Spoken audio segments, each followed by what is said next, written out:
title No. from rock and roll to rockabye. Terry Woodford graduated from Sheffield High School in 1960. He received a BS degree in technical textile science from Auburn in '66 and a Master of Science from the Institute of Textile Technology in 1968.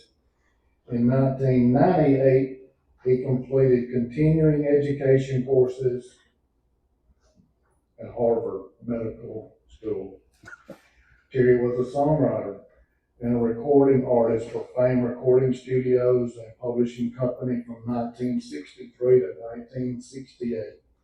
During that time, he was produced by none other than Rick Hall for United Artists Records and the Fame record label. In 1969, he left his textile job in South Carolina to establish and develop Muscle Shoals Sound Recording Studios, publishing and production companies with the Swampers, David Hood, Jimmy Johnson, Roger Hawkins, and Barry Beckett. In 1973, he left Muscle Shoals Sound and started a production company and publishing company with famed studio keyboard player Clayton Ivey. From 1970 through 1986, Terry produced and co-produced and engineered 47 different albums and over 80 singles.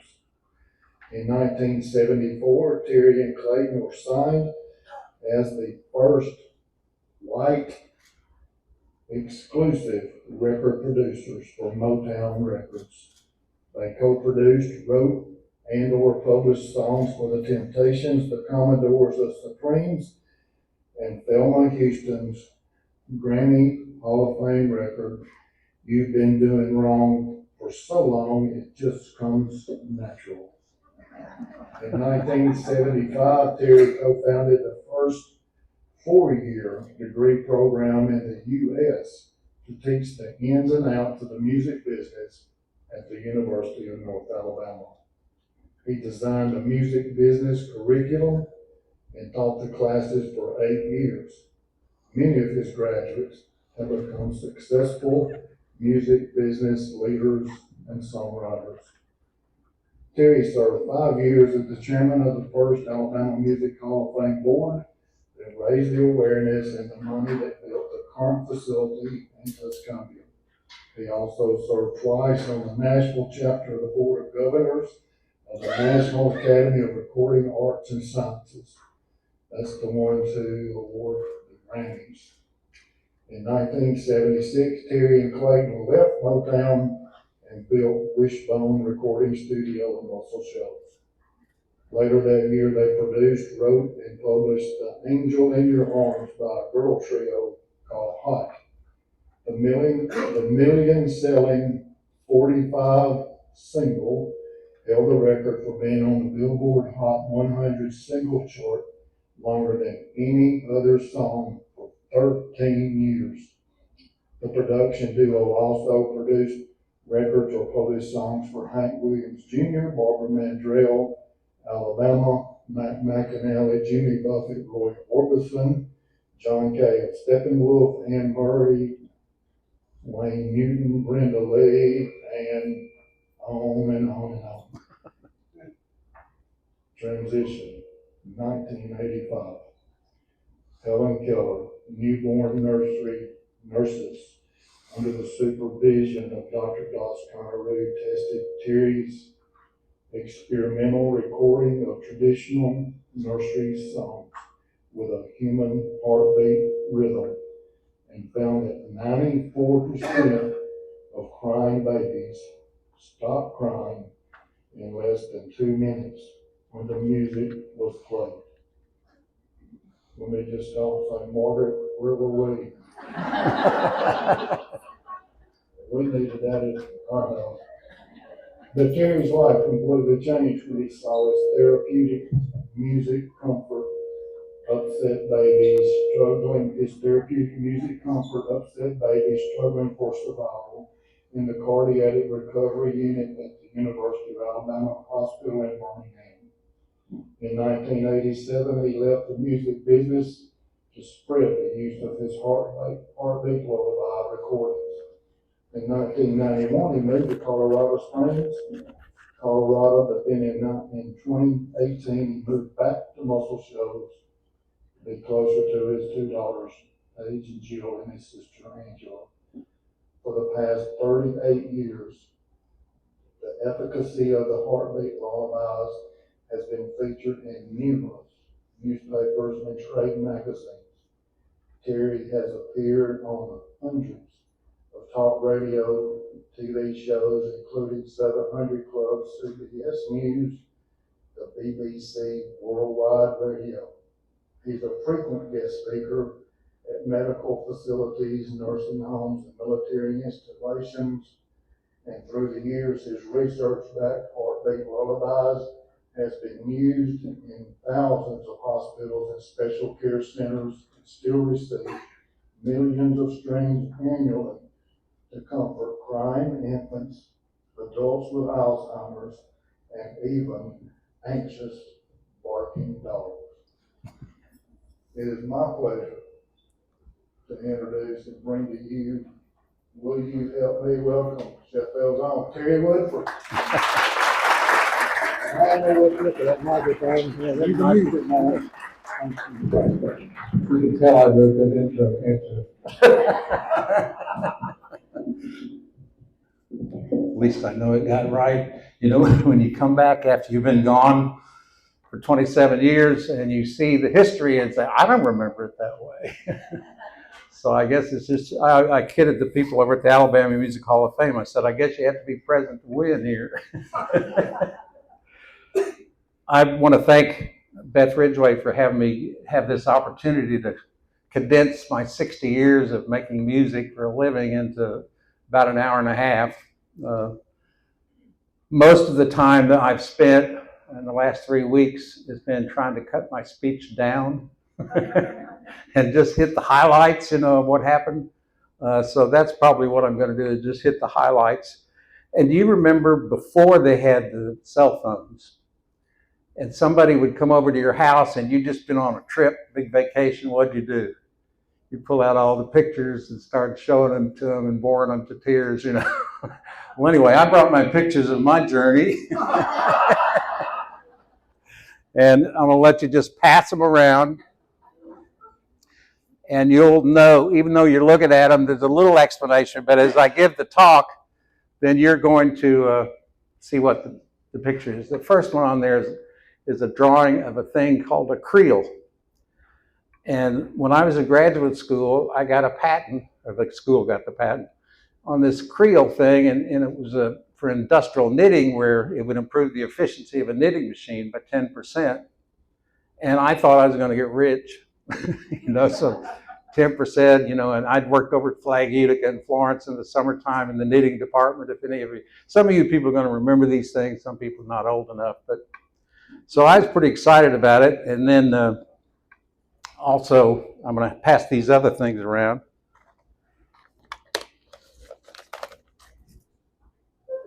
This is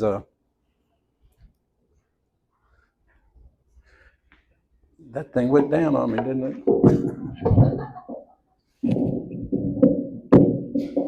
Anyway, this is, believe it or not, this is me singing, I'm Just Like a Prairie Flower. This is a wire, and you're going to see the picture of my grandfather's wire recorder. And when I was a World War II baby, you might imagine, since I graduated in 1960. And so the only person there to sing with my grandfather, who was a coal miner but a self-taught musician, who was into recording with wire recorders and eventually got a tape recorder. I used to have to, when we go visit my grandparents, I'd have to spend 2 days with my grandfather making records. And most of the stuff he played was Hawaiian or Hank Williams or, that kind of stuff. I just hated going there, doing that, because my voice hadn't changed, so I sounded like a little girl, And then he would take those, and I was starting to bring the acetate records, but he could make a record. He had a little machine that I gave my grandson that actually would cut grooves in the record, and you only play it a few times, and then it'd be worn out. So I was exposed to recording at a real early age. So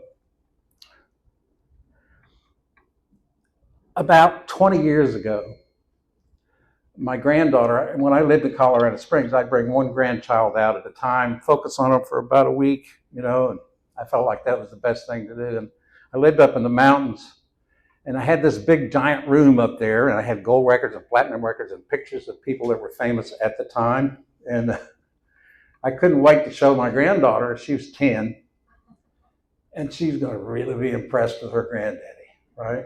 That's what I'm thinking. And I had this one that just as you come in the door, and it had 6 platinum albums. It was on Alabama.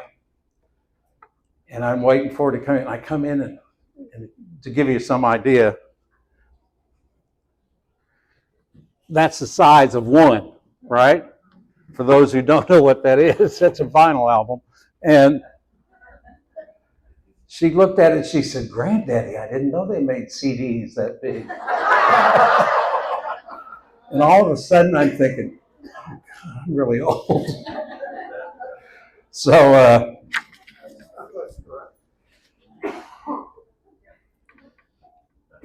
anyway, David Hood and Larry Hamby, who's here tonight, all of the Mystics are still alive and well. Billy Bradford and David Hood and I formed a group when we were freshmen over at UNA. And we called it the Mystics. And we went in on one Sunday morning at Fame Recording Studios, which hadn't been open very long, but I thought, hey, this is a real recording studio. And we gave Rick Hall $250, and we got 545 records. And what was funny is we didn't think, Billy and I were down at Auburn, Larry and David were over at UNA, and we forgot we had to have a B-side, right? So Larry and I wrote a song on the way to the studio called "I Could Cry," and that was our B-side. And I remember always singing at my grandfather's place. I did not like the way I sounded, right? But Rick Hall had a microphone that made you sound almost like God. I mean, it was just wonderful. And I'm listening to myself coming back on those big speakers and stuff, and I'm thinking, hey, that sounds pretty good. But here was what was hard that most people don't know. And the reason I handed out this handout about musicians and producers and all that, back then, Rick Hall had the pressure on him. And here's why. When you made records back then, everything was monaural, meaning there is no stereo, and everybody that's going to be on that record has to be in that studio, and they have to play their part, and the singers have to sing, and Rick has to get it mixed just exactly right and fade it out at the end, because that's how you made records. Go in, record them. And the problem was the singers would get tired if you didn't get it right. I'm going to try this again. So if one person messed up, he had to start over. So Ronnie Eads, who's here, will tell you, because the horn players are there too, right? That's hard to get everybody not to play it all the way through, have it blended properly, and nobody make a mistake. But that's how they made the records. And the early records that Rick Hall did were like that. And so was ours. So we got in our car, we go to radio stations, and back then you could do that, and you go in and say, would you play the record? What do you think? They'd play it, the phones would light up, and we had a regional hit. We got to make $400 a night playing for fraternity parties and high school dances. So I thought to myself, something's wrong here, because I heard that these musicians that are playing in these places around here get $60 to $100 a night each. Correct me if I'm wrong. I don't know. And I said, we were making that much in 1962, 63. So I looked it up, and I said, what is $1 worth in the 60s versus what's it worth today? $1 is equivalent to $10 today. So what we were really making, instead of $400 today's money, we were making $4,000. But the worst part is, reverse that. If musicians are only making $100 a night divided by 10, they're making $10 a night in today's equivalent money. So I paid my way through Auburn playing in the band. We played almost every weekend somewhere, some university, some high school, Ole Miss, Mississippi State, and it's cash money. I mean, I'm sure it's okay to say now I didn't pay any taxes on it. So during that time, I was a songwriter and artist for Rick Hall, and he produced a couple, 3 records on me. A couple of them were chart records, nothing particularly big. And while I was in school, I got to play with or open act for B.J. Thomas, Percy Sledge, Neil Diamond, Jackie Wilson, Ray Stevens, Sam the Sham and the Pharaohs, and Johnny Rivers. And what I realized then, I don't think I want to do this. It's just, I remember being backstage with Jackie Wilson, and he had his shirt off, and he had cuts all over his chest. And a really nice person, right? And he's telling me, I was playing at the University of Virginia College. We were playing at the Coliseum. And then I played at the Grand Ole Opry on the Toys for Tots. And one of my artists, I'm not going to tell you his name, I idolized this guy. He was so good, right? Had a lot of hits. And before he went on, he killed a half a pint. And my whole thing was, they're pushing it so hard, I don't think I want to do this. It's a good thing, because I don't think I was going to have any hits anyway, but So here I'm in South Carolina, and I get this phone call from Jimmy Johnson. He says, we just bought a recording studio, and we want you to come and start and run a publishing company and production, help us in the production, but we don't have any money. Great. I got a new little baby too, and a really good job working for a baby products manufacturer that made 50 million dozen diapers a year and baby sleepers, right? So I said, well, maybe you could get Jerry Wexler to put up half the money for the demos, because I got to have money to cut demos, and half of my salary, which was $200 a week. Now, don't multiply that one by 10, okay? Because it didn't feel like $2,000 a week even back then. But so he said, okay. So Jerry Wexler said, good. He didn't really know me. I didn't know him, but I knew he was powerful. He's the vice president of Atlantic Records. If he brings recording artists in, they're going to get promoted, and your odds of getting a hit are really good. And so I figured if I had a publishing company right there that the musicians and I owned together, we got a good chance to get the hit, or at least getting it recorded. You have nothing to do with getting the hit, at that point. And so I called Frances Preston at BMI, and I said, my name is Terry Woodford, and blah, blah, blah. She came down. She gave me $5,000 to start that publishing company as an advance. Any writer that I wanted an advance for, she said, how much? And I'd tell her to give it to her. I was offered a lot of times to go with ASCAP after I got hits. No way. So I come back, and how am I going to judge people's songs? I like it, I don't like it, it's just my opinion. So I decided there's got to be something these songs, these hits have in common. Country, R&B, top 40. So I studied them. I'm an engineer, really. That's what I came from. So I'm going to reverse engineer these hit songs. And I found all these things that the hits had in common. In particular, the title. The title is the most important part of a song. It's the summary of the object. It says everything. It's what you're going to remember, because it's going to stick out melodically or lyrically, so you'll know what to buy as the listener, because they're not going to tell you on the radio station. Not back then. They didn't tell you who the artist was and the name of the song, And then person, first person. Why? So that the listener becomes the I. The singer is representing what the listeners want to hear. He's helping them express their feelings. So most all the hits were first person. And then tense changes. You don't have tense changes. And then there was 5 different constructions of songs, and the title was in the chorus twice, and blah, blah, blah. I could go on and on. So now I've got a plan, if I get any writers, which I didn't have any at the time, except me. And there was a guy over at the Times Daily, and he was the sports writer, and his name was Al Cederholm. I'll never forget it. And I feel a little embarrassed, because I've told this story several times, and I found out he's still alive living in North Carolina. He may not like what I say. And he comes over and he said, I want to be a songwriter. And I figured, I don't got any songwriters. He's a sports writer. So he has the command of the English language, right? So I said, well, Al, I'm going to teach you all these things that I picked up on songs. And I can tell you why. I'm not just making observations. I know why each one of these things work. And if you'll do that in your songs, we got a better chance of getting it recorded. And Jerry Wexler's come in and then. So he leaves, and about 3 weeks later, he comes back and he said, I got one. And I'm excited, kind of. I mean, I don't know for sure. He said, the name of it is Love is the Tie That Binds. Now I'm thinking, well, that's an old saying, but how in the world is he going to write that? I don't know. He plays the song, and I mean, everything I told him was in that song. He did it exactly like I told him. It was probably the worst song I'd ever heard in my life. It was during the Vietnam War, and he's talking about young men coming home with wooden boxes and everything. Oh, God. I said, Al, people don't want to hear that.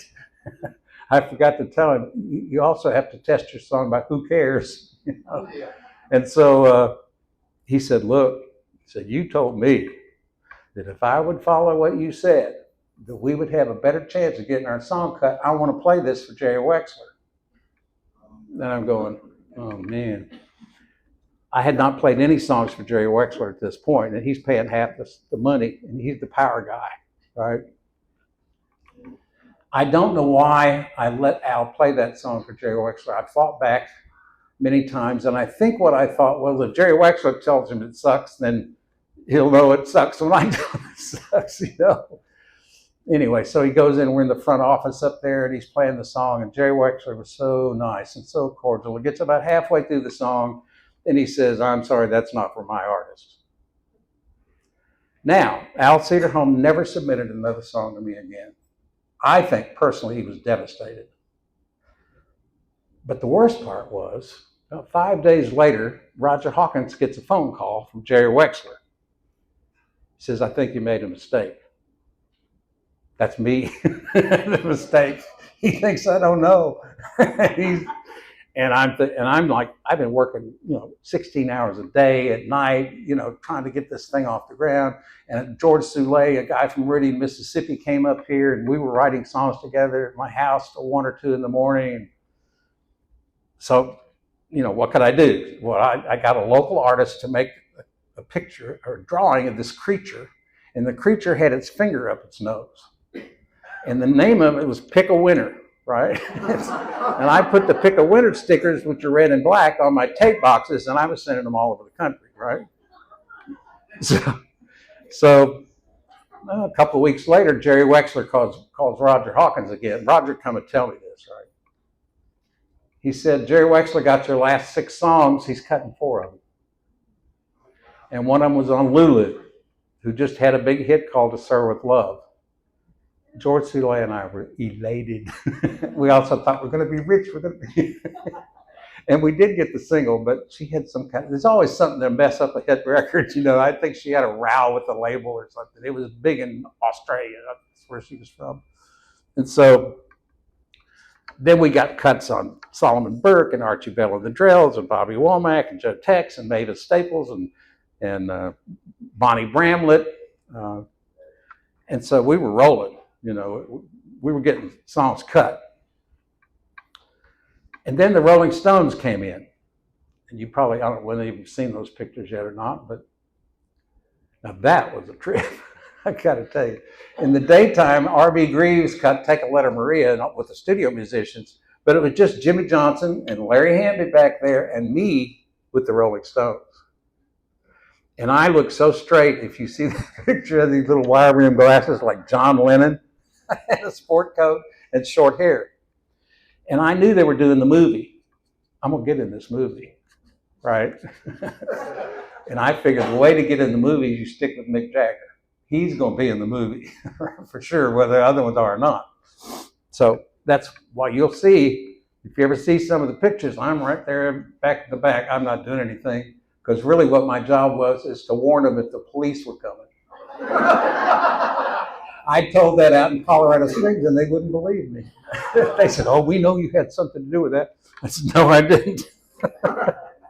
Anyway, when I go through Muscle Sound, I hear stories that I know are not true. They did not come in a Learjet, if you've heard that. They came in a Super G Constellation with 27 guitars, and they rented the whole west wing of the Holiday Inn, and nobody even paid attention to them except one person. I've tried to find her since I got back, but you'll see Mick Jagger and their bodyguard and myself and another one on the back porch of Muscle Shoals Sound. That was the day they were leaving. I was helping carry out the 27 guitars to get in the movie, right? I still didn't think I'd got in it yet. And there's this 16-year-old girl standing out there in that gravel parking lot with her camera. And her name was Wendy Van Pelt. And I think her daddy taught at the university, is also a photographer. And Mick Jagger sees her out there, and they've had nobody bother them. That's for the Rolling Stones. Just, they couldn't record anywhere else in the U.S. and be able to do that.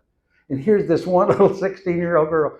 Mick Jagger jumps off that porch, walks up to Wendy, and puts his arm around her. And he says, "Thank you for coming." Now, she has never forgotten that, So then in 1972, George left to go to Fame. And I left Muscle Shoals Sound and met with Clayton Ivey, who was a studio player, keyboard player over at Fame. And my contribution, if you've read any of this stuff that I hand out, the reason I handed these out, I don't think the public here knows what the roles were that people played on making records.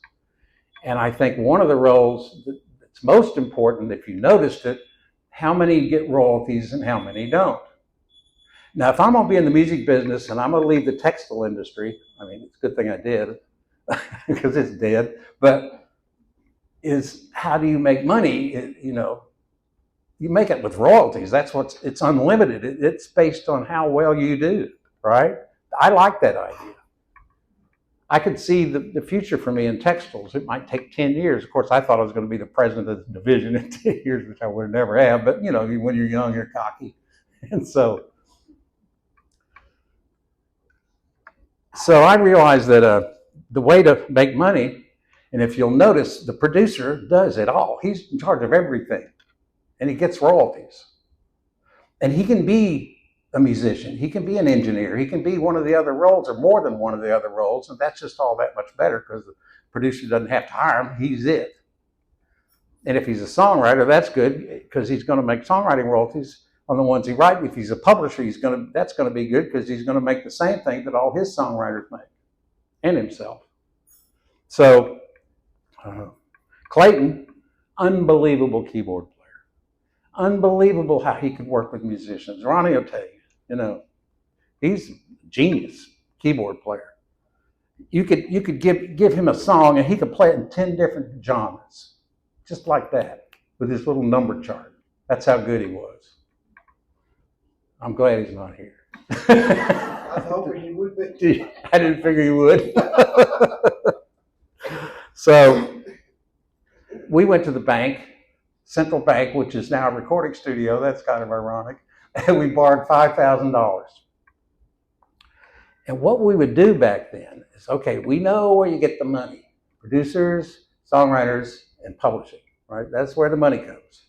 So we're going to be producers, which also can be the ones that put up the money for the project. So we borrowed the money. We'd find a singer, and we put up the money to record four songs.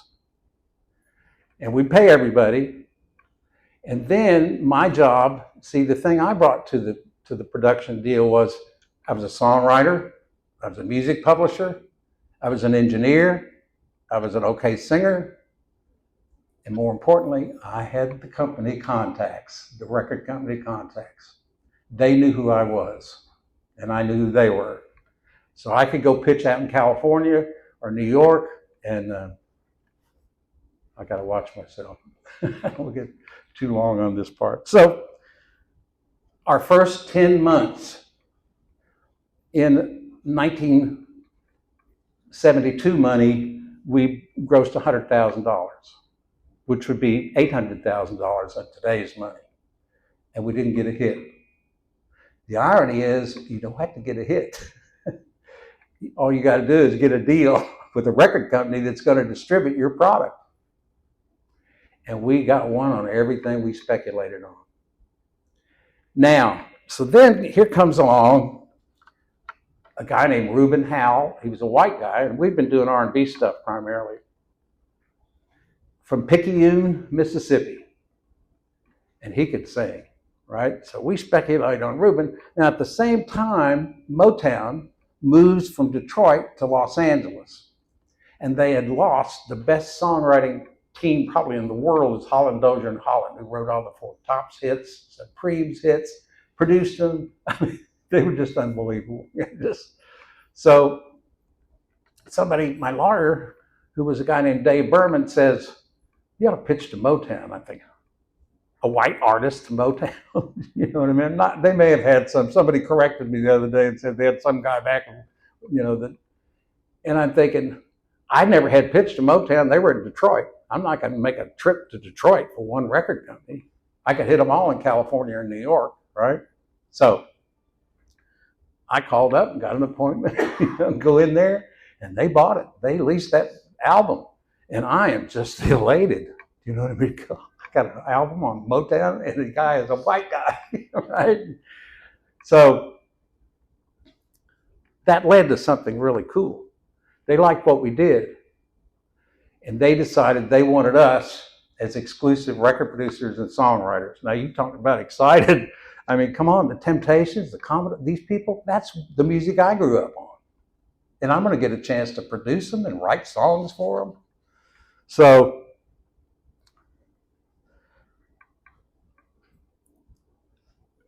the thing about our first project, which was Thelma Houston. Thelma Houston was a killer singer. She was really good, really good. She could do one-take vocals back to back, and they'd all be good and different. So we produced a record on her that I like the way you said, you've been doing wrong for so long. It just comes natural when you did that intro. You said it with feeling. And so we recorded that on her. And Frank Johnson and I wrote that. You'll see Frank's picture in there with Clayton and I. And Billie Jean Brown, who had been with Motown since the beginning when they were in Detroit, we were protected by Billie Jean Brown. She guided us through what to do and what not to do and that kind of thing. And it wasn't hard to spot Clayton and I at Motown. Okay, we're the only white guys there, so they knew who those boys were from Alabama. So Billie Jean said, "I think it's a hit. We got to take it to Barry." And I think, oh God, we're going to meet Berry Gordy. Right? And this is a big deal. Berry Gordy was the most successful black company owner in the United States for years. And he was a hit songwriter and producer. I mean, everything, that you could want. And this is Berry, we're working for Berry Gordy. In fact, they used to call us Berry's black producers trapped in white bodies.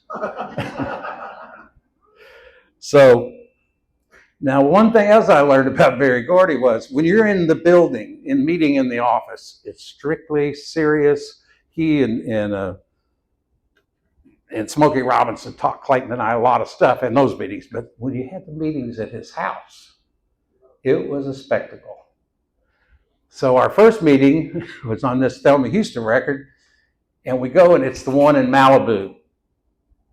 Now, we go to, you got to keep in mind, I'm a textile engineer still, this is all new stuff for me. This is out there in Hollywood, it is really crazy. And so we go to his house and Billy D. Williams meets us at the door, if you remember him, right? Big star. And we're guided through his house, which has these big Greek columns, right? And we come around the curve and we see Barry sitting in the living room, which is the whole back of the house is glass looking at the ocean.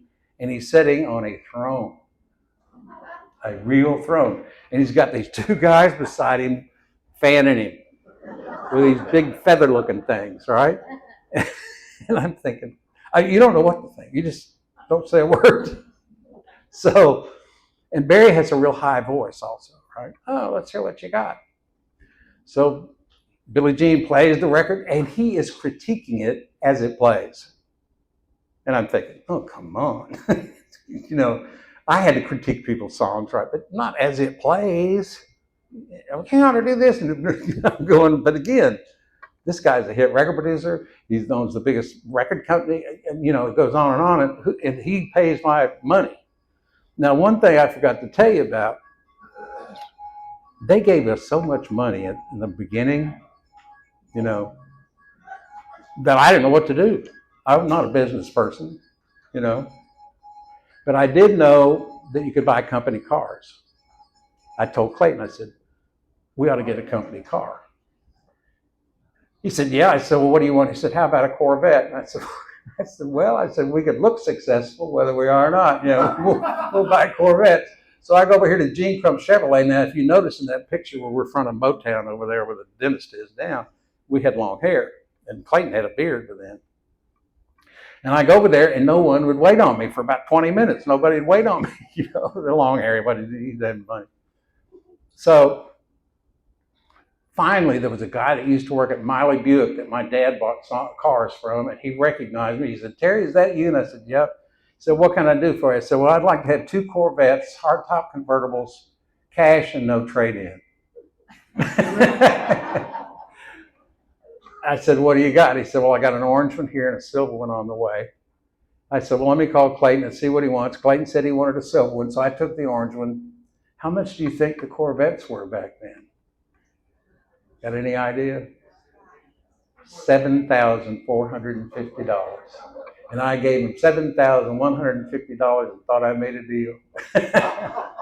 So that picture you see with the 2 Corvettes out there, that's the Corvettes and the one you like. So anyway, back to the Motown thing. So he's critiquing it, and he says, you know what? He said, I think you need to change the background singers. And I'm thinking, is that going to get him to get behind it? I'll change anything he wants. I'm not going to say a word. I think they're fine, but, you know, so what? What do I matter? I don't. You don't know. I don't care who you are. You don't know a hit record for sure until it's a hit record. It's your opinion, right? So I go back. Clayton goes home. Clayton didn't like going out there. I thought about telling the story to Clayton, and I'm going to tell it just since he didn't show. He did not like going to California. It was not his element. He's a North Florida guy, right? And a golfer, killer golfer.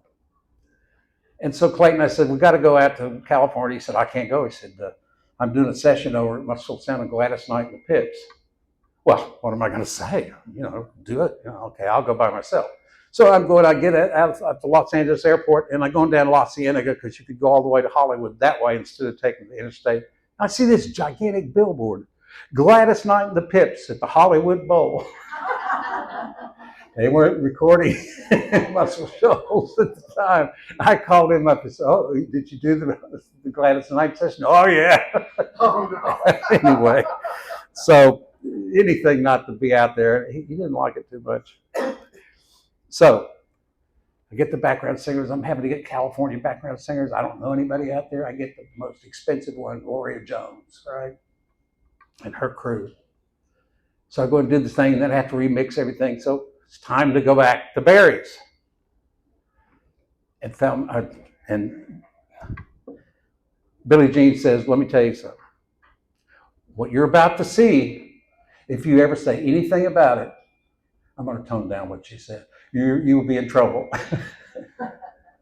And I don't know what she's talking about, but, you know, she's the go-to. She protects us. She guides us, you know. So we go in. This time we go in. Barry still got the throne with the 2 guys. Billie D. Williams didn't meet us this time. And she plays the record. And it's weird. It's the same record we brought the first time. He said, that's just what I wanted. And I thought, I'm not saying a word. Because I don't know whether he's putting us to the test or whether he's just messing with these boys from the South. So, the next little Motown story, which I think is worth telling, is right across from Billie Jean's office was Stevie Wonder's office. And Stevie, we got to know him pretty well. Not anybody would get around Stevie. They were intimidated by him, but I just wasn't, and neither was Clayton, because he was really a nice person, you know what I mean, and talented. Oh my God, it was just unbelievable, So he's getting ready to play his album for the whole sales department, A&R people, and his manager, who was also the president of Motown, Abner, right? Now, Abner is sitting there, and nobody hears Stevie's stuff until it is finished, and here it is, and the millions of dollars that album's going to bring in, everybody's supposed to listen. And so they're about 2 or 3 songs into the album, and evidently Abner got a phone call and tiptoes out to take it. The one thing I learned about Stevie Wonder, which I suspect is true, I never asked him, but I think he knew who you were by the sound of your walk, particularly if you were around him enough. So then Abner sneaks back in. Stevie says, "What'd you think?" "Oh, it's great, Stevie, it's great." Stevie Wonder disappeared for 2 weeks. Nobody knew where he was. Abner is totally freaked out, right? Where is he? He's mad, that's where he is, So next thing I know, after a couple of weeks, we're up there in Billie Jean's office, and Stevie comes in. Shut the door. He said, "Now, when I point to you and Clayton, I want you to sing 'Buy Stevie a Rose.' 'Buy Stevie a Rose.' I'll point to you."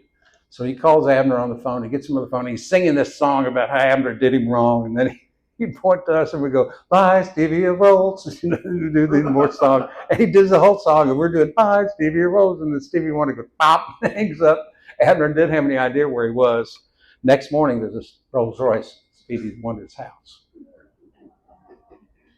I bet nobody knows that story.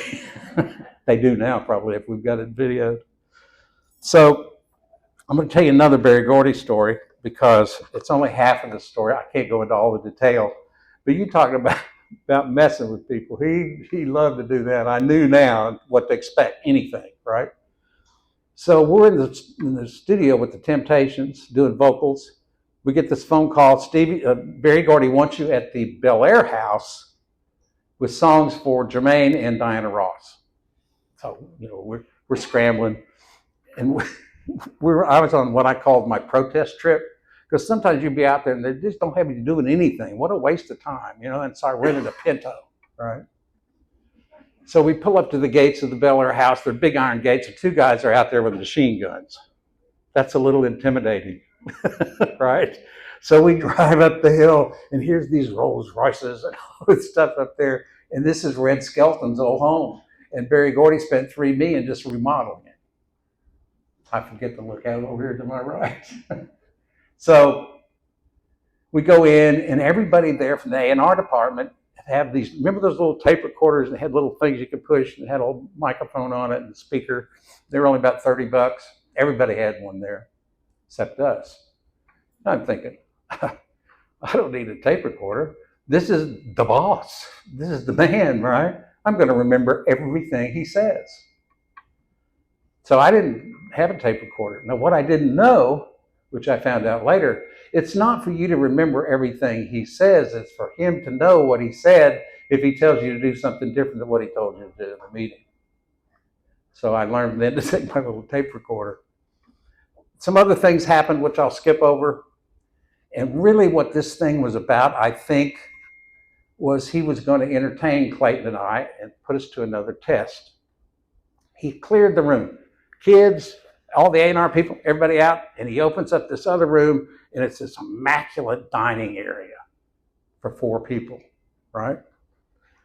And so we go in there, and I sit down, and Clayton's on my right, Berry Gordy straight across, and there's this guy who I've learned to not like on the left. And I'm looking down at the place setting. There are 5 forks. I'm in trouble. I can figure 3. And I figured Clayton can figure 2. East and North Florida. And so I don't know what to do, except I'm going to watch Berry, right? And we had about 3 or 4 different glasses, different kinds. I figured one's for wine, although there wasn't any wine served and things. And so I'm going to watch Barry and do whatever he does, right? Out comes Chinese waiters, right? And they're bringing fried okra, beef stew with potatoes and carrots, right? Corn, and what was the other thing? Can't remember the other one. A Southern dish, right? This was for us, right? Southern meal. Barry's sitting there, and I'm watching him. Clayton's watching him. We're watching each other because we can communicate with our eyes after we've been together so long. So Barry takes his napkin, he tucks it under his chin, and he picks up that okra with his hand and puts it in his mouth. And I'm looking at Clayton, and Clayton takes the napkin, and I take the napkin, and we put it in the neck, and we pick up that okra with our hands, and we ate that whole damn meal with our hands. So then we went outside in the back. Now, when you get in the back, I mean, he could see the whole skyline of Los Angeles. I mean, it was just unbelievable. And he had these big, long kind of water troughs that were about 3 feet deep and had these white Japanese carp, big carps in there. And they were just going all around. And he comes over to me, he says, you know what? You know, and I don't know what, you know, I'm always afraid that I don't want to say the wrong thing, right? He said, you don't know how lucky you are. He said, I don't get to be creative anymore. I've got a board of governors I have to answer to. Now, this is a guy who wrote a lot of hits, right? I didn't know what he meant at that time until later, when I had a bunch of songwriters who always want you to get their songs cut and all this other stuff. You don't have, only time I could write them was at 2 a.m. So I was going to not tell this Stevie Wonder story, but the guy from Universal in New York said, I want as many Motown stories as you can tell. I said, I can tell you too many, but I'm going to tell this because this is a fun one for us. Back then, they came out with a synthesizer. First one, $70,000. Stevie Wonder buys it. Now multiply, 7, 8, 9, that's $560,000.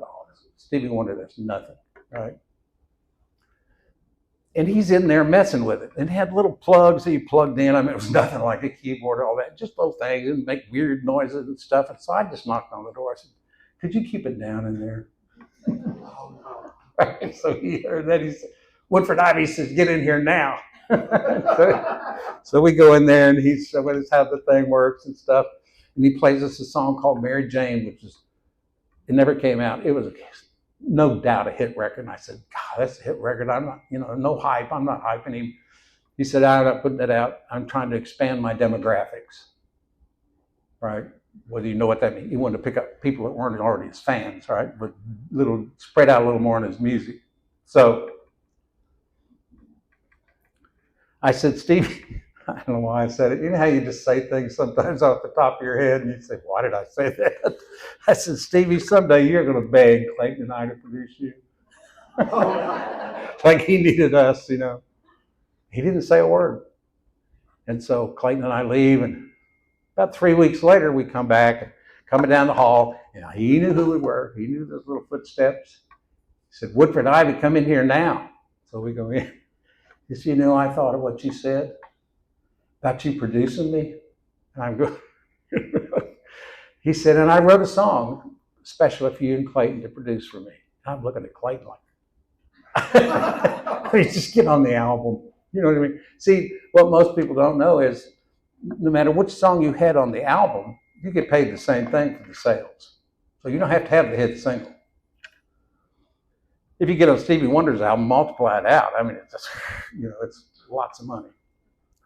So he said, let's go across the hall where there's a piano across the hall. He had one in there. He sits down and I'm all ears. We're going to get to produce Stevie Wonder. It's just unbelievable. I can't believe I said it. I was so glad I had. So he starts playing and he'd always do this. He's always rocking and smiling. Always rocking and smiling. He'd play the piano and do the same thing, right? He starts playing one of the most awful sounding, worse than country. It was just twangy, terrible lyrics and just singing and smiling. He did the whole song. He looks over and he says, what do you think? I said, pass. We walked out. Oh, wow. But now when I think about it, Stevie Wonder actually wrote a song for Clayton and I to produce on him, and we turned him down. Well, towards the end of 1975, it got rough, and then that was the time when I realized that all the young people that were wanting to go in the music business were being taken advantage of by people who knew the music industry. There was no school for it at the time. And it was a shame. I mean, really creative people, and somebody could sign them to a songwriting contract and not give them a penny, and they're tied up, and gave away half of the income of that song. I mean, I could go on and on of the ways you could rip them off. So I got with UNA people in a group out of Nashville, and we got the first 4-year degree program in the U.S. started, and I came up with the different courses: music publishing, music production, recording studios, retail sales. I taught the commercial music business courses, but they made all those students take music theory, like they were music education majors, right? Which I wouldn't have been able to pass any of them, but I'm just doing I'm doing mine at night, 3-hour classes, right? So for me, I really liked that. I really liked it. I was a smoker at the time. I had a stool much like this and an ashtray beside me, and the students would count the cigarettes I smoked in a 3-hour period. It must have been bad. I was a chain smoker. So we had guest speakers like Glenn Fry, Herman's Hermits, Peter Noon of Herman's Hermits, Jerry Wexler Hot. So we had, whenever the artists were in town recording, they would come over and speak to the students because they didn't need a school like that anywhere. It was a treat for them, I think. Glenn Fry was the most amazing speaker. I mean, he told it like it was. So some of my students, I thought, in case anybody watches the video, I know I'm leaving some of them out, but some of them maybe Walt Aldridge, Marcus Hall, Randy Poe. Randy Poe is the president of the largest independent music publishing company in the world, Lieber and Stoller, who wrote so many hits. Nancy Lee Brown, who's a business manager in Nashville.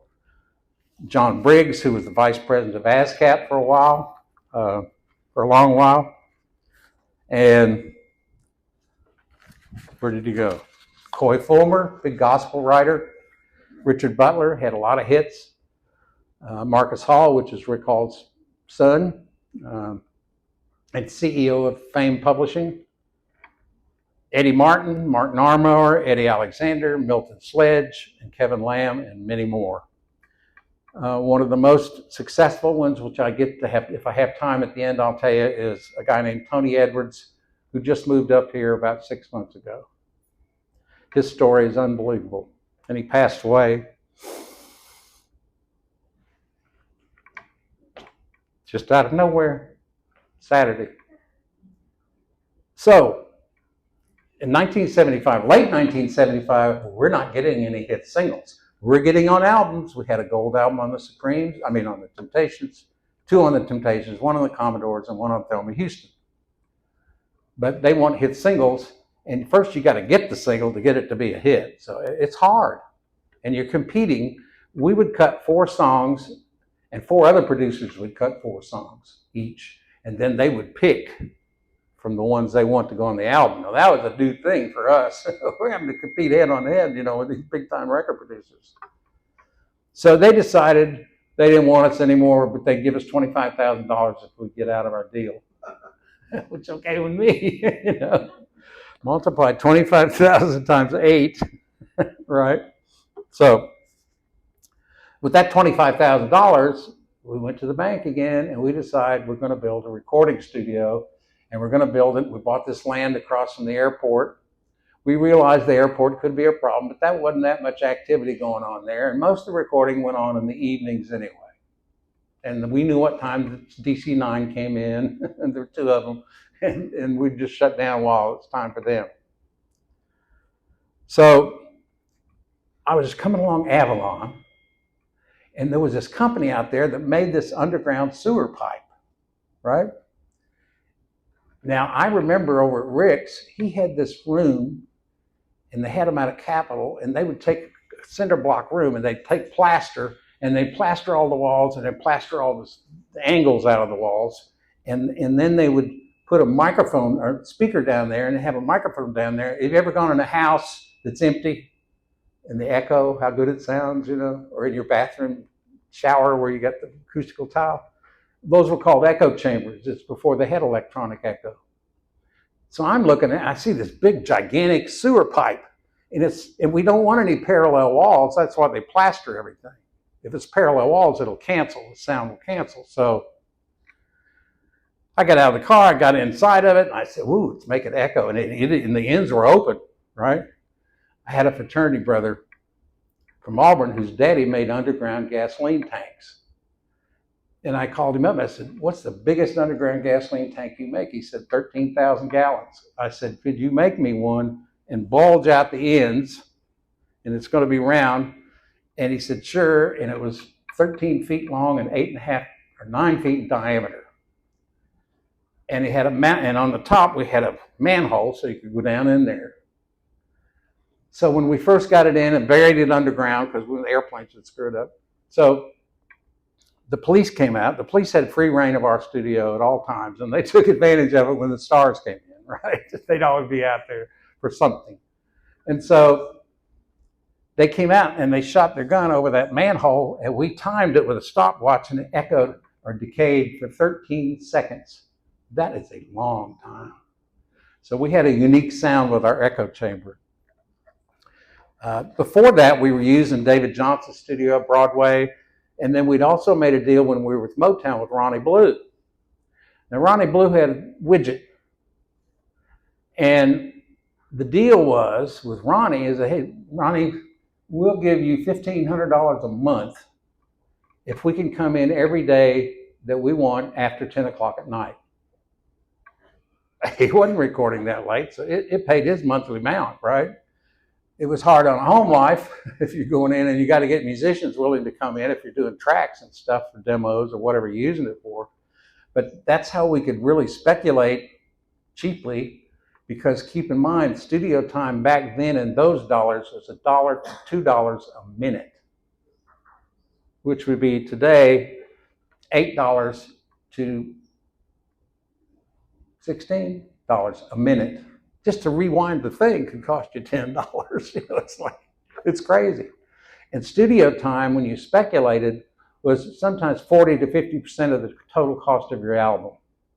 So if you own the studio and you're producing the records and you have the publishing, and forget whether you wrote it or not, and you get a $100,000 budget to produce an album from a record company, or you speculated on it, you're doing all right, whether you get hits or not.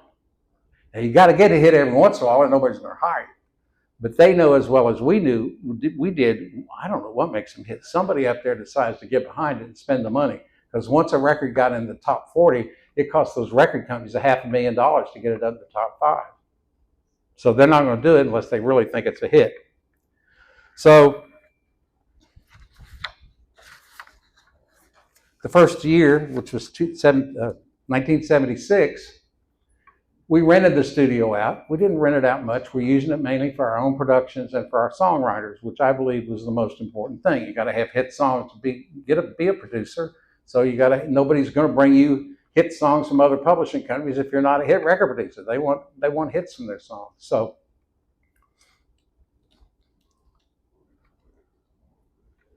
the first people to rent our studio was a guy named Pete Carr and Lenny LeBlanc. And their first record was Falling.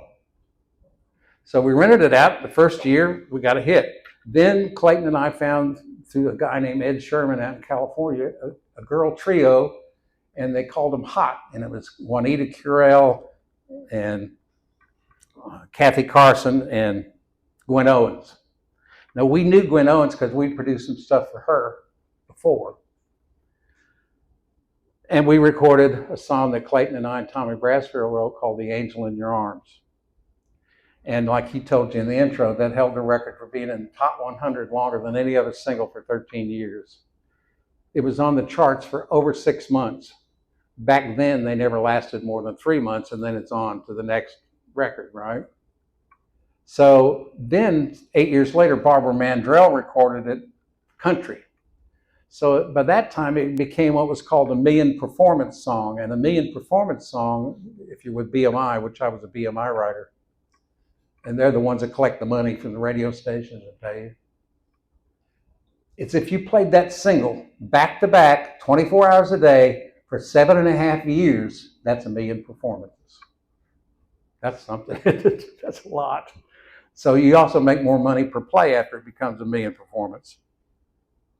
So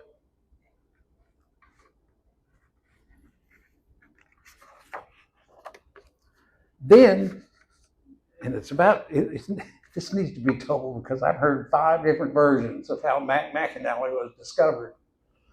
I'm going to tell you how it really was because we're the ones that discovered him. A guy named Steve Moore was my engineer.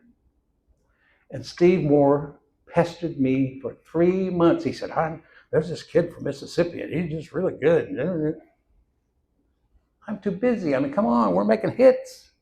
This is the angel in your arms. You know, all this stuff is happening at this year, 76 and 77. Finally, Steve booked him on a demo. After the demo's over, said, it's okay, you can listen to him now. Well, now I'm trapped, right? So he sits down in the control room. He's 19 years old at the time, I think. I know he wasn't any older than that because I had to get him court approved in Mississippi because he wasn't old enough to sign a contract. I heard all the songs that he had on his first album. I just couldn't believe it. He wrote all those when he was 15. It's a crazy world. I mean, all these songs, and I had him play them over and over. I kept him there till about 3 in the morning playing me those songs. And we signed him. I had to go to Mississippi, and we cut his first album. And I think when you go get some of the food back here, you'll see the first 4 albums that we produced on him. I was his personal manager. I never charged him any money to be his personal manager. And we were his publisher. He and Donnie Lowry, and Donnie Lowry was an ichthyologist out at TVA. They wrote Old Flame, which was #1 on Alabama, which was nice for us. Remember, publisher gets the same amount as songwriters do. So,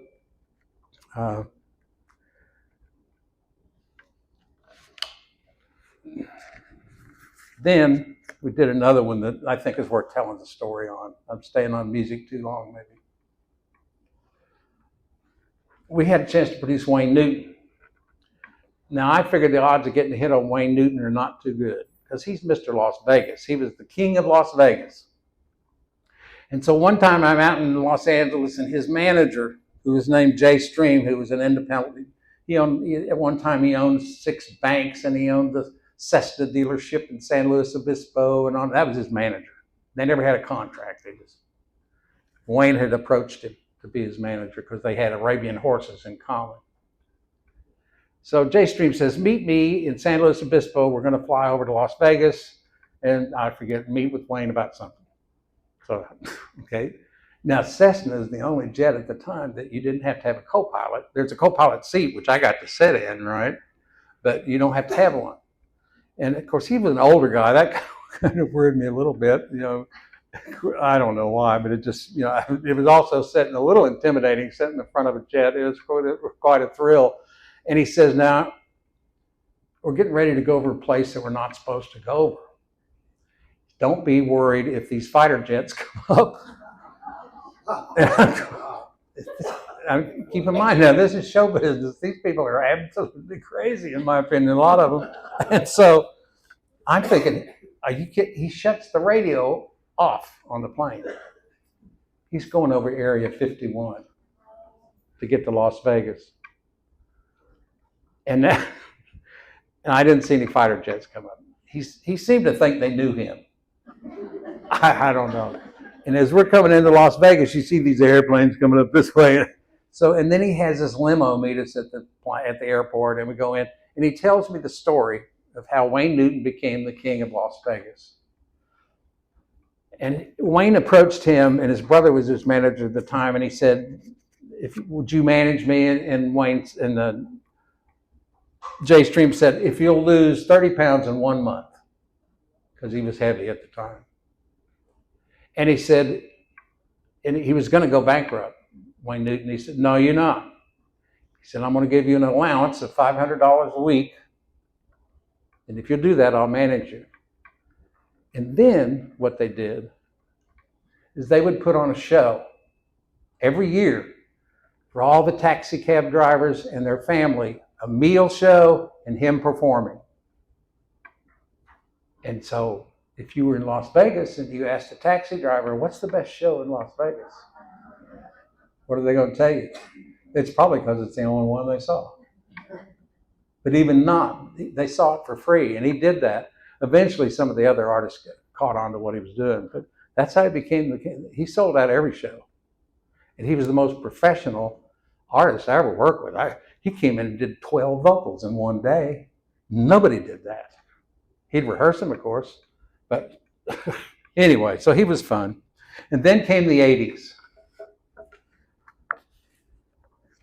It was the most severe recession since World War II.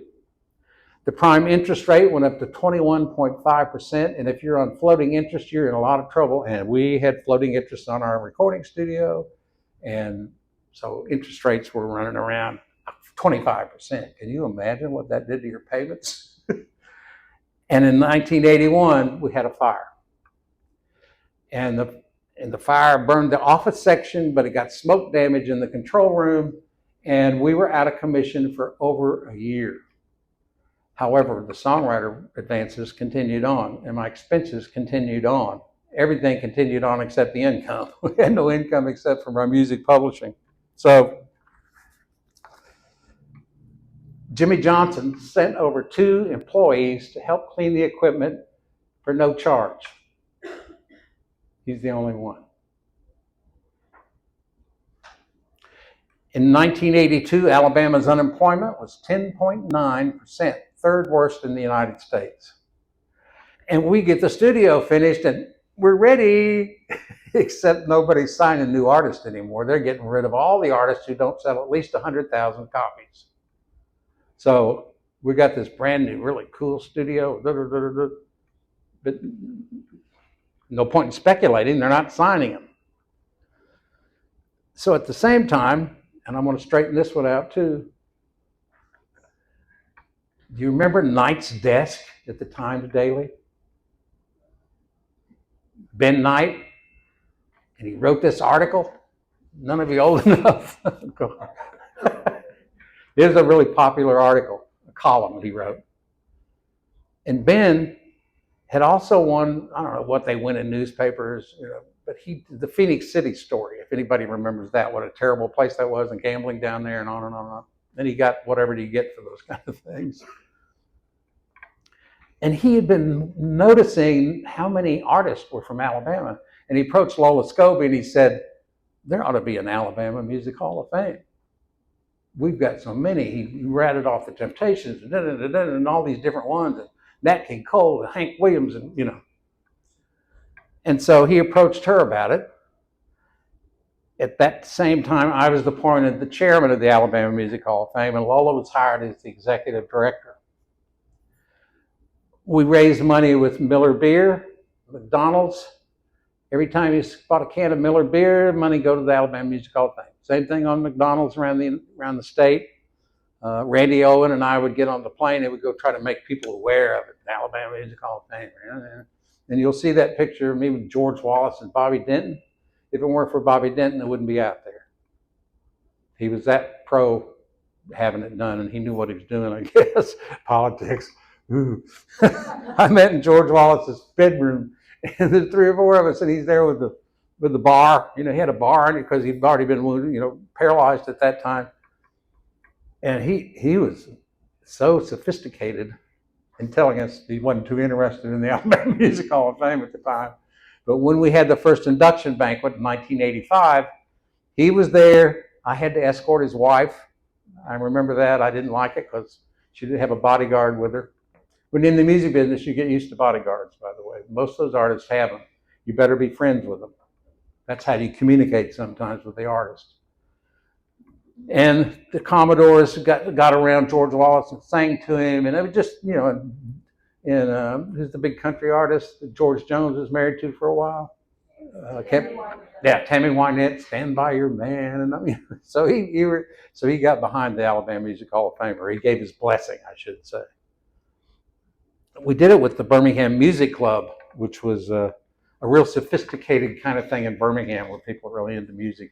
They had Rolls Royces too. I was kind of surprised. So I remember George Lindsay saying, he looked out to everybody and said, "I didn't know there's that many rental tuxedos in Alabama." Any of you remember that thing with?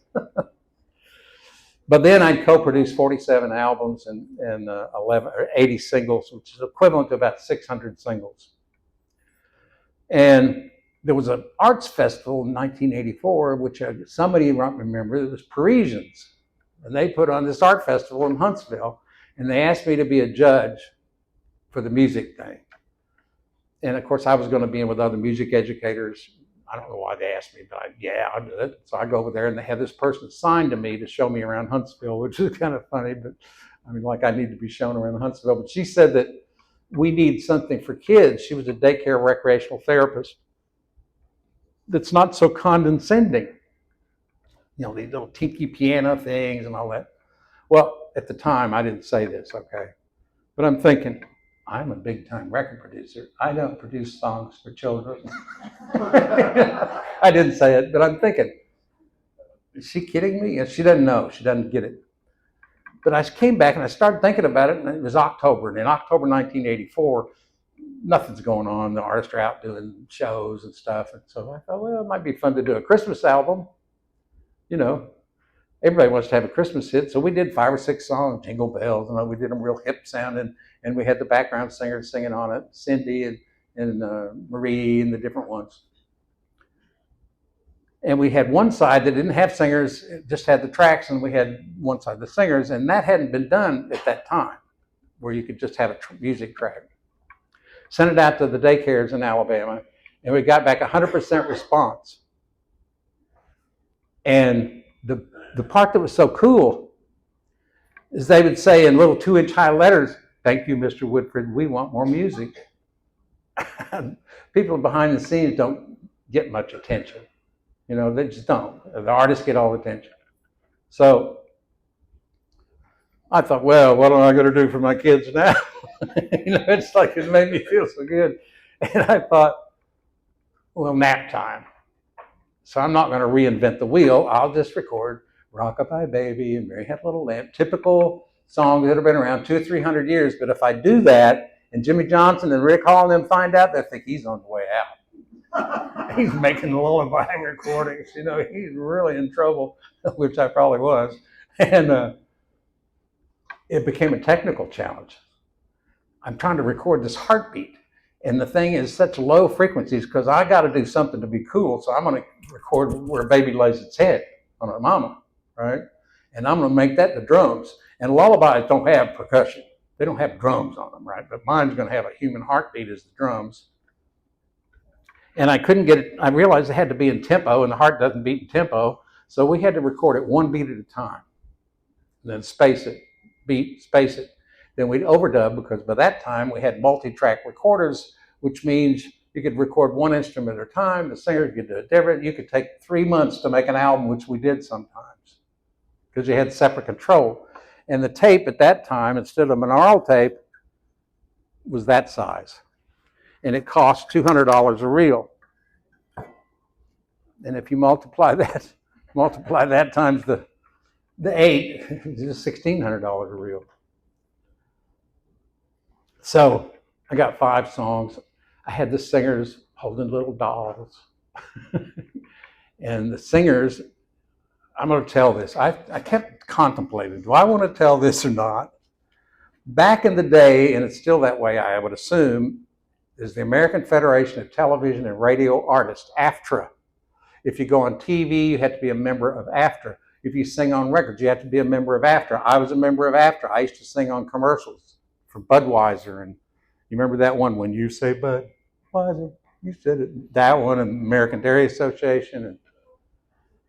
So you had a choice. If you're the lead singer, you can be a royalty singer and you get a certain amount per song, or you can be a non-royalty singer and you get a lot more per song up front.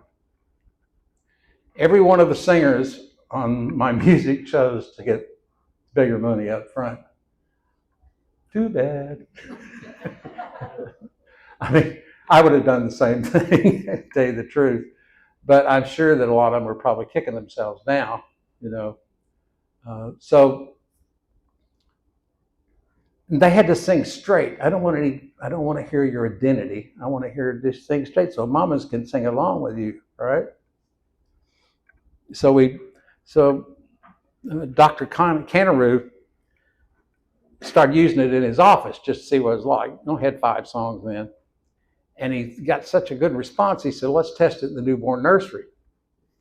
And so you'll see that picture of Gene Jackson and Betty White, who I don't think Betty's with us any longer, but Gene, I don't know where Gene Jackson is. Her last name's not Jackson anymore, but she's around here somewhere. And they tested 59 babies over a 6-week period. And 94% of the crying babies stopped crying in less than 2 minutes. Now, they told me that. I knew that was an A, right? 94%. But so what? You know, babies cry in the newborn nurseries anyway. Does it really matter? And you'll see another picture with Gene Jackson and a guy named Eddie Parker. And Eddie Parker and I used to do video projects all the time for the New York Times and different other places. And he was from Huntsville. He's one of the nicest people you'll ever know. And he was the one in there taking pictures at Helen Keller and videoing at Helen Keller. And so I get this call, and he had given a copy of the cassette, which is what it was back then, to the University of Alabama Birmingham's cardiac recovery unit. And they called me up and said, we'd like to talk to you about your little heartbeat lullabies. Could you come down and meet with us? Yeah, you know. I mean, it's not University of Alabama. You know, it'd be hard to do that, being an Auburn graduate. But so I go down there. I think I'm going to meet them in an office, and they take me in the cardiac recovery unit. I'd never even been a patient in the hospital until about 1.5 years ago, right? And I see these little babies, like you're going to see those pictures, cut from the neck to their belly button, and tubes and monitors and beepers and buzzers, and I had to put my head down between my legs or I was going to fall out. And the nurses are all excited, and they say, watch this. And they show me the heart rate monitor. It was around 200. And I'm looking at it, and they started playing London Bridge. And that heart rate started coming down. In less than 15 seconds, it was down to about 120, which I guess was about normal for a baby. Freaked me out. I didn't know what it meant, you know what I mean? But I knew it was something because they were excited. And they said, they explained to me by BPD and all these things about the babies get oxygen if they stay on the things too long. They get where they can't get off. And I mean, you know, I'm a rock and roll record producer. I don't know any of this, and I didn't have anything to do with textiles either. So they said, but is there a way you could play it at a lower volume and still be effective because it's making the nurses tired? And I'm thinking, you know, they're putting me on, you know, but it's such a serious environment. You take them serious. So if you'll notice in that picture, I got a little piece of 4-inch sewer pipe, PVC, put a 4-inch speaker in it, because the bigger the speaker, the lower volume, you can hear the heartbeat better. And put this little grill cloth on it, and they took that down there, and they were able to use it and play it at a lower volume. So I was doing television news stories and talk TV, and I did one in Tampa, Florida, that I'd done 3 or 4 times with this guy. He was a killer, he was a funny guy. And I got a call, our office got a call from this woman who said she was doing a research project at the University of South Florida, and they would like to try the baby go to sleep, which is what we called it back then, on people in nursing homes, because they're looking for alternatives to physical restraints and sedatives. Physical restraints and sedatives, are you kidding me? Do they do that to people in nursing homes? I didn't know, you know, and they don't want to do that. So I said, sure, send them a cassette player, cassettes. That same week, I get a call from Lutheran Medical Center. One time I thought it was Cleveland, but it was Cincinnati. And they said, we heard about your music from pediatrics, and we're a geriatric unit, and we'd like to try it with our geriatric patients. Again, I'm thinking, these are older people. They've got certain musical tastes. Some like R&B, some like country, some like whatever. They're not like lullabies, right? But still, I sent them up there. I started thinking about it. Why not make music from the 30s and 40s for these people, older people, right? Because that would be when they were teenagers. So I called the UAB in Birmingham. I said, what about for your open heart surgery paid adults? I'm going to do this. And they said, oh, okay, we'll try. We'll get permission from the surgeons and we'll try it. Same thing in Cincinnati. And it was too late in Florida because they'd already finished their project. So I recorded Laura's theme, Moon River, right? Scarlet Ribbons. What was some of the others? Amazing Grace. And one other one that I never can remember. But anyway, you get the idea. The old songs, but no singers this time.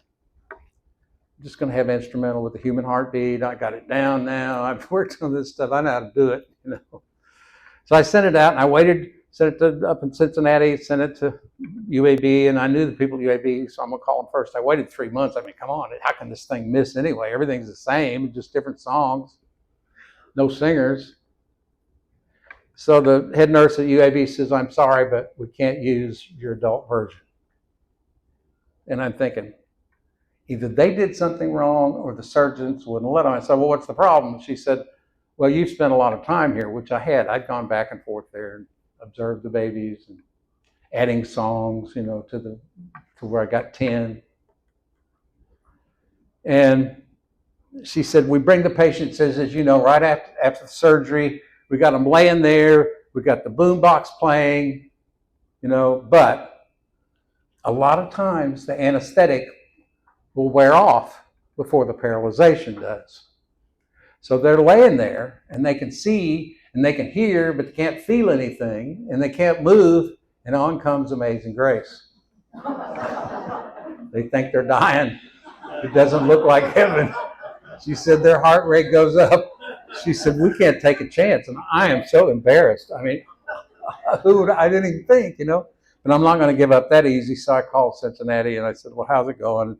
She said, I'm sorry, but we can't use your adult version. And I'm thinking, I said, Amazing Grace, right? She said, no, the problem is Moon River. I said, Moon River? What's wrong with Moon River? And she says, we know for some, that's the guy or girl that got away. That's their song. Some, it's fine, But she said, but I'll tell you one thing, that little baby when you got's working great. I'm thinking, I said, why? What do you think? Because that's where I learned all my stuff from nurses and social workers. I spent a lot of time with them. And so, on a professional level. And so, she said, well, you don't know why we have these people in the geriatric unit. And the truth is, I didn't know what a geriatric unit was, really. I knew it was for old people, I guess. She said, we're a referral hospital for about a 200-mile radius of nursing homes. And the people that are in here, for the most part, are people in the nursing homes who did not get visitors. I'm thinking, I'm not getting it. She said, you don't get visitors, you don't get as good a care. She said, you ought to make sure that if you're ever in a nursing home, let your daughters know to make surprise visits and you'll get better care. She said, so when they hear this, if they flash back, she said, you've heard Oldie Goldie Radio, they called it, right? And you hear that song, you remember the first time you heard it and who you were with, you can almost relive that experience. Does that happen to you?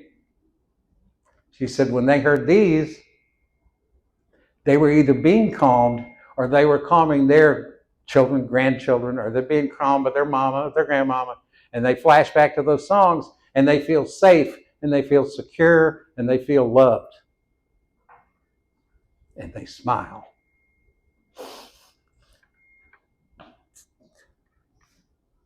So then I realized it works on adults. What am I going to do now? Nobody's going to believe this. So I didn't do anything. I'm too busy in the neonatal intensive care units and going around the country. I went to all states but 4, making speeches to nurses, to doctors, to hospitals, to social workers. I'm motivated to get this thing out there because I know it's really making a difference in people's lives. And so then Paul Harvey had it on. Now that was a thrill. He'll probably know the rest of the story. I'm sitting there, trouble is he didn't say how to get it. You know what I mean? How to get this heartbeat lullaby and with the human heartbeat and stuff. But we had more hospitals buying them and giving them away. Helen Keller was the first. They bought them and gave the new parents one of them. And so in 1991, we decided to move to Colorado Springs. Now, Marilyn Eason worked for me. If any of you remember her, she's Marilyn Eason Lawson now. She was a whiz. She had no experience in media. She could book me on TV shows like you wouldn't believe. I mean, it's unbelievable. You know, 700 Club, you know, CBS News in New York, and then local TV. So we go to Kansas City, we hit the 3 new news stories, tell them it was at J.C. Penney's. That's where it was, J.C. Penney's or Eckerd Drugs. We got Dayton Hudson's as a retail store. But that was after we moved to Colorado Springs, which is more centrally located. And if I'm going to have to fly all over the place, you don't want to leave out of Muscle Shoals. It's too expensive, you know. And it'd take you too long. You got to go to Atlanta or you got to go to Memphis or, you know. And so I went to England and did speeches in England and Canada, to the hospitals there, trade magazines, any way I could get the word out. And any hospital that asked for free ones, I sent it to them to use in their facility. I'm not going to send it to them if they didn't ask for it because they just throw it away. So everything is going great. Right? We got this 4-story home out there in Colorado Springs that we're operating out of. I had about, I don't know, 10 employees. We're shipping to, you know, different chain stores. I mean, and then when they order, JCPenney order, they order, you know, $250,000 worth of tapes up front, eventually CDs. So all of a sudden, after 11 years, JCPenney's dropped us, didn't tell us anything. Right? Now, this is a lot of money coming in that we're not going to get anymore, right? And we lost Eckerd Drugstores, which was bought by, I don't remember whether JCPenney bought them or they bought, I think JCPenney bought them. And so I have an emergency phone call happening at our offices. I told the girl, she was kind of a new girl who was answering the phones, I said, don't interrupt. We're having a very important meeting, just take their name.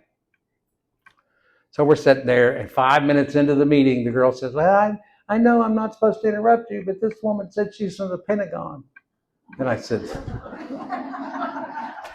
that's one of my friends. They used to do that stuff all the time. They'd make up some name just to get through.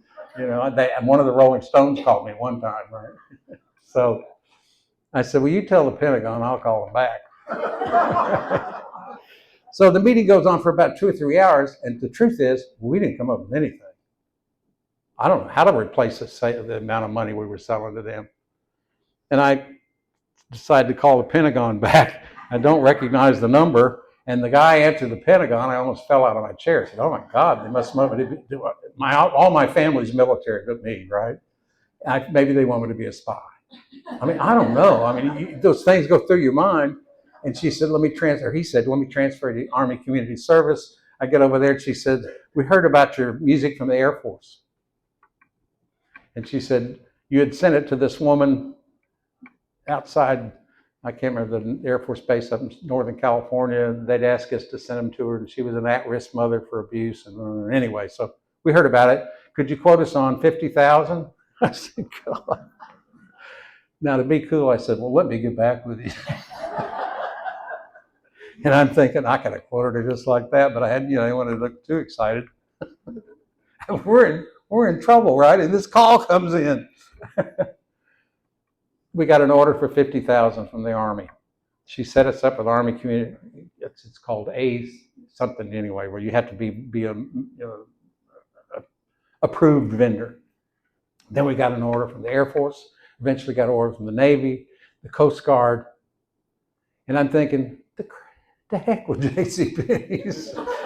We don't, what it was like working with JCPenney's and these big chains? they came up with a system called an EDI system. And it was electronic data information. So all the orders came in on computers and all everything. You have to send this. And it was, God, my main salesperson had to learn about all that stuff, not selling, right?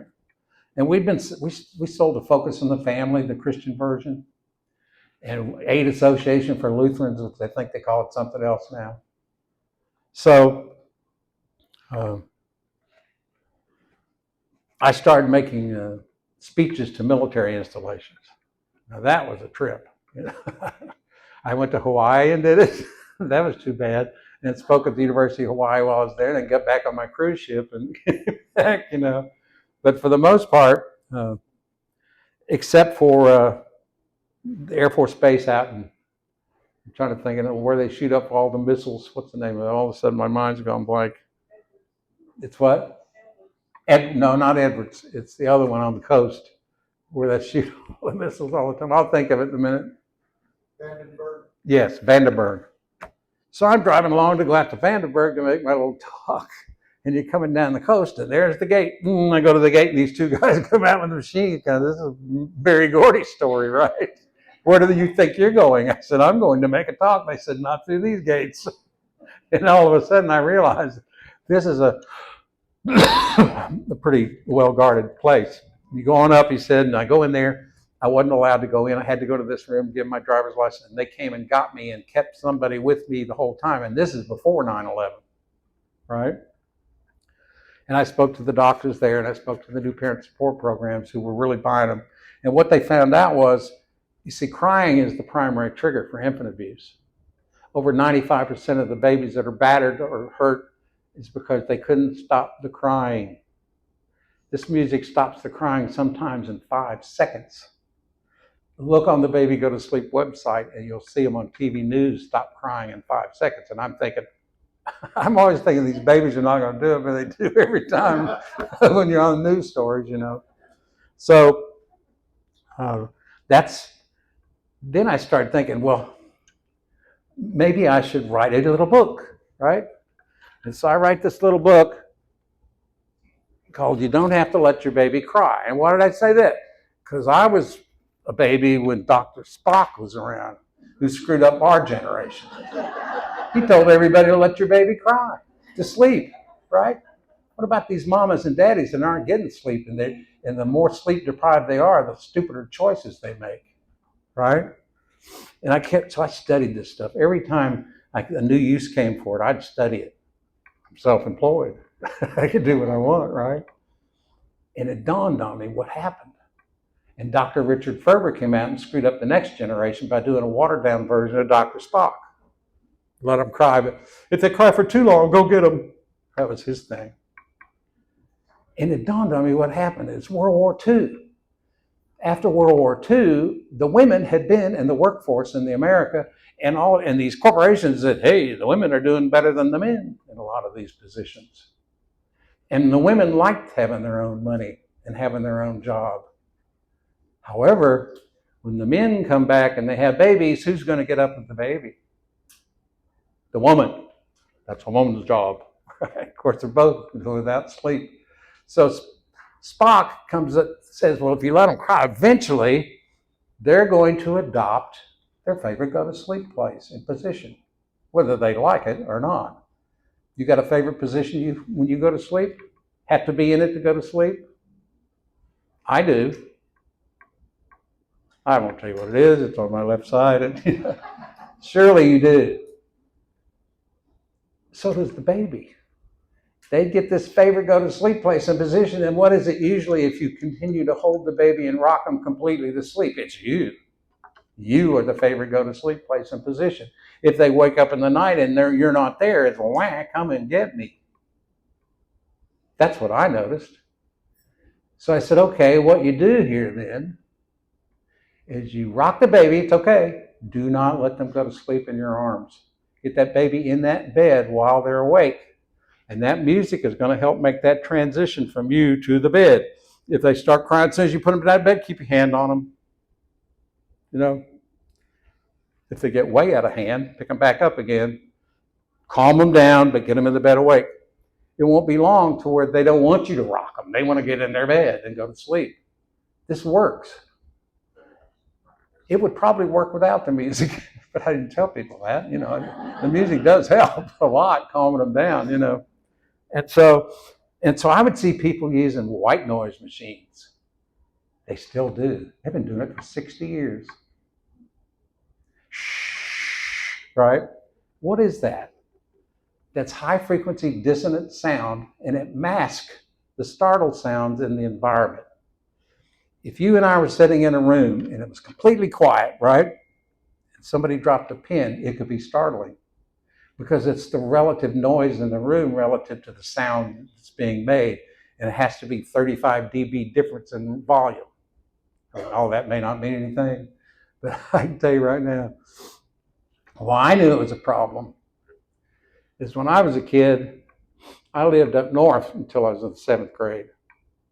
And up there you get snow and you get crusty ice on the top of the snow sometimes where you can almost walk on it. It's so, and the branches start breaking off.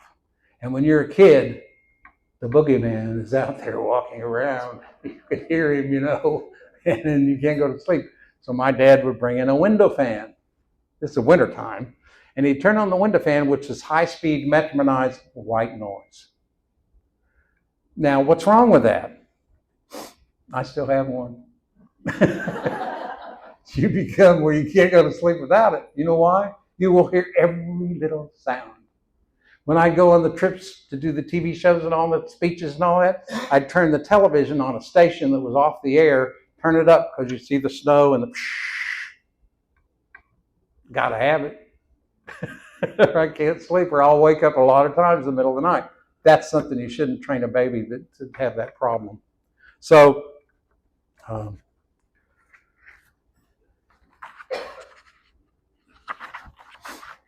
problem was, by the way, the military started buying it, and I sold over 400,000 to the military.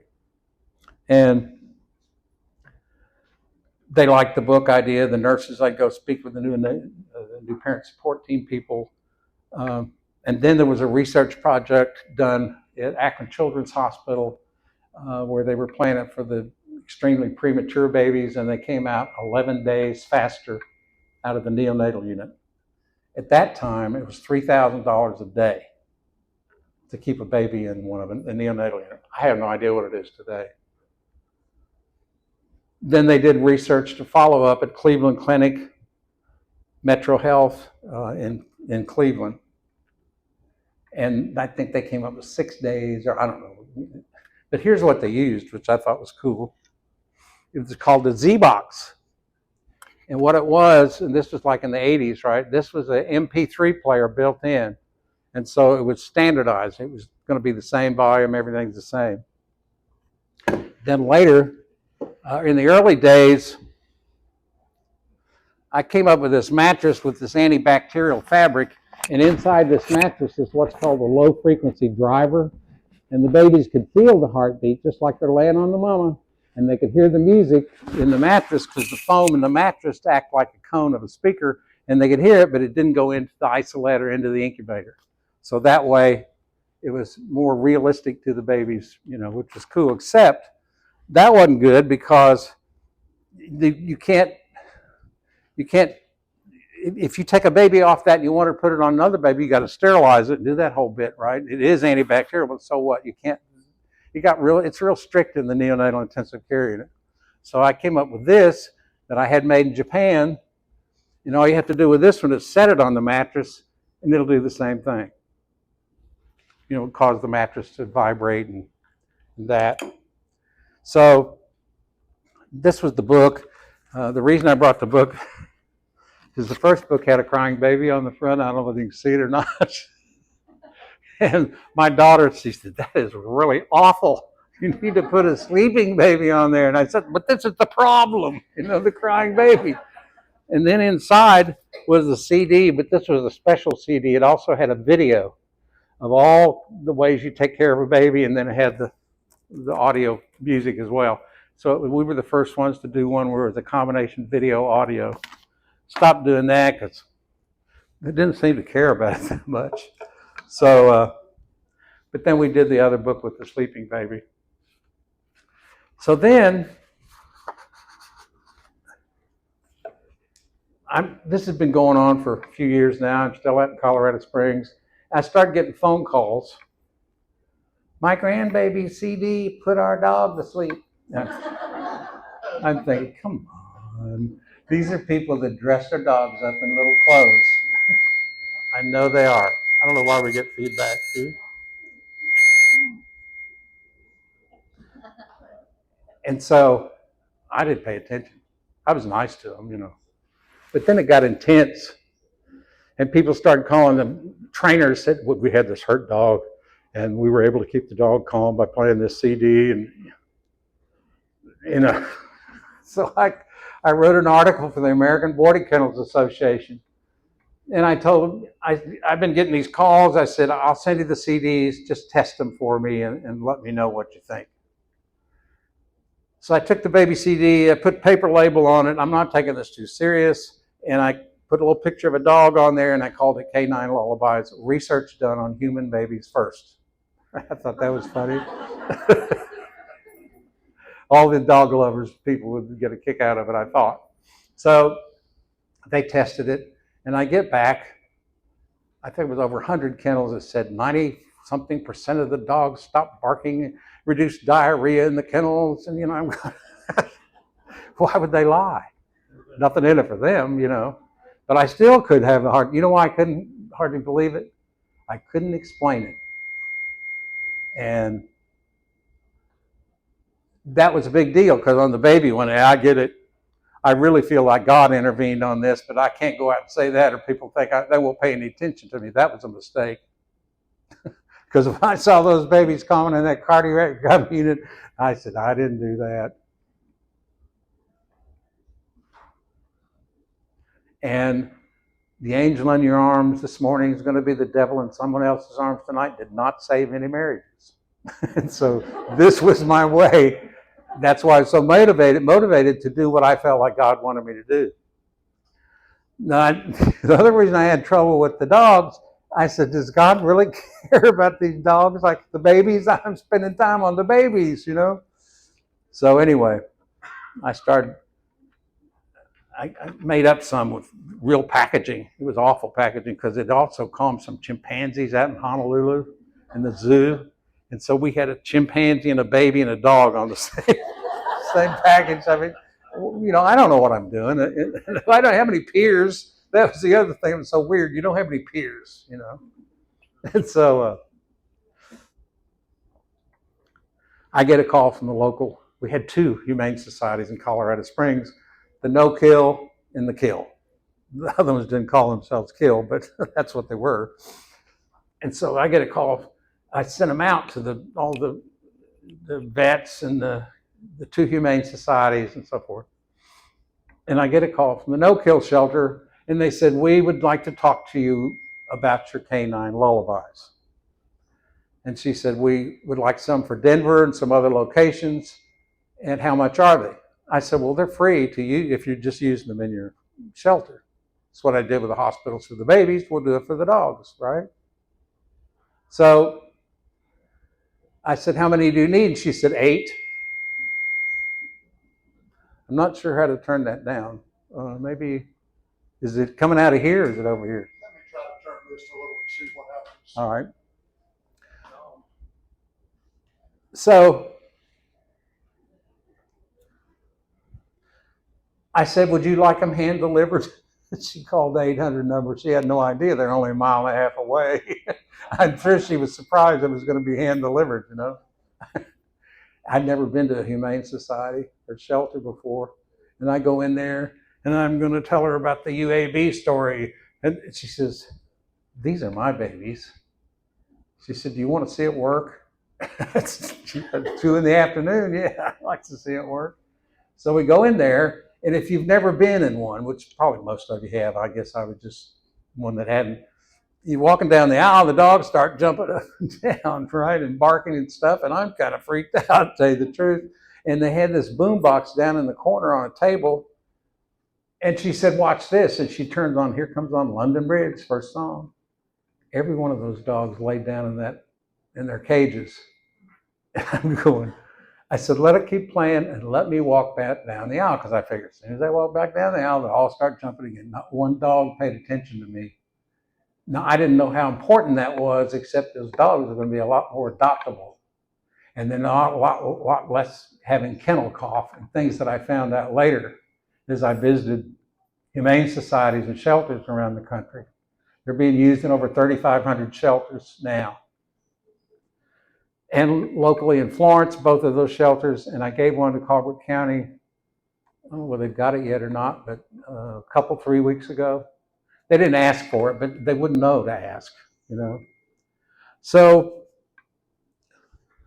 I got to know dogs better and had one, two actually.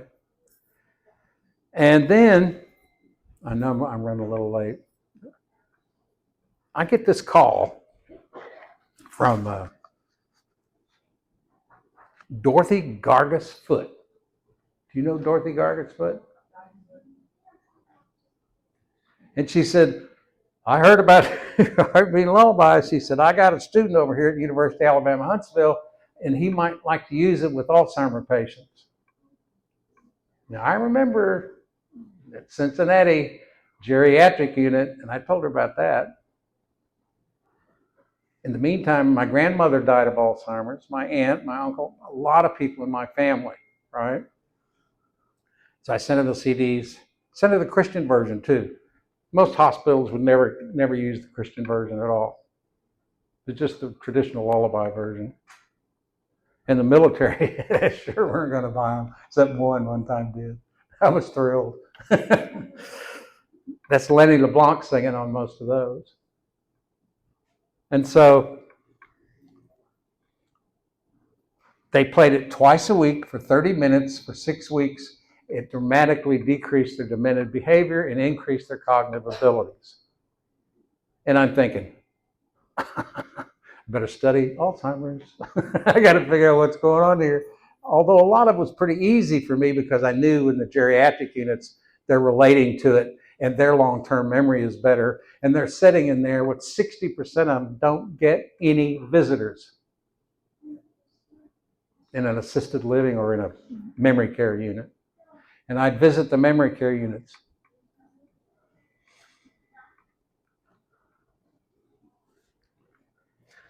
I do not want to die that way. And these people are lonely. You know, they don't feel like anybody cares about them, and they want to go home. They'll come up with the most creative ways to break out. I watched them, and I went one here locally when I first got back, and this one guy, he was just waiting for the door to open. He creeped over kind of to the door, and knowing that somebody's going to come in from across they had another one across the way, and he was ready to go. So, and I went to the ones in Colorado Springs. It was just unbelievable. This one guy, I went to one that was real high end. I mean, it cost you lots of money to stay there. And this recreational person, music person, took me around, and they'd been using it. They have 3 different areas, and they're all locked off from each other. And it's just like a big giant home. And she took me over to this one area, and this guy there in his late 50s, she's talking to him. She said, today's a special day for you, whatever his name was. They're giving him an award in Chicago he had come up with some kind of chemical thing. He was this research guy. And he was just out there. He was just walking around, pacing. 59 years old. So it isn't just the real old people that get it. So anyway, I know I've taken too much. So does anybody have any questions?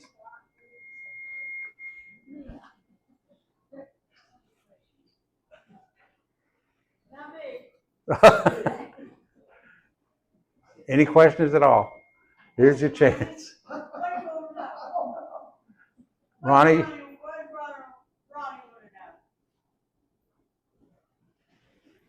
I'm trying to think of the question.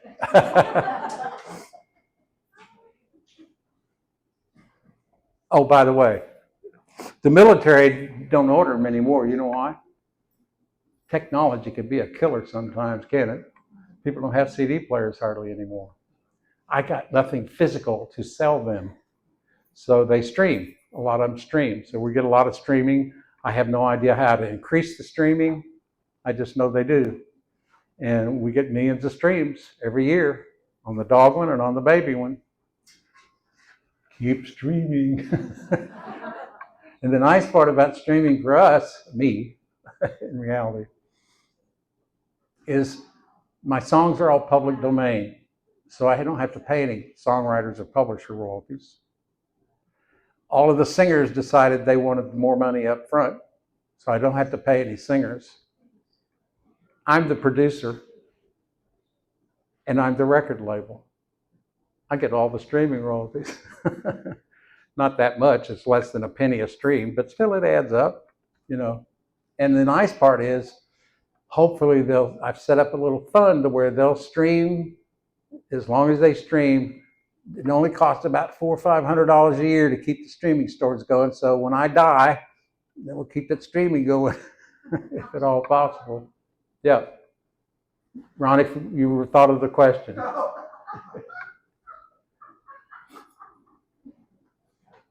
Well, I appreciate you letting me come and talk to you, and I'm sorry I went over. I had not got a chance to time it. I had left a lot of stuff out, even from what I already had, to tell you the truth. I even had a page that says extra stories, which I didn't need any of those, I can see. So, thank you for coming.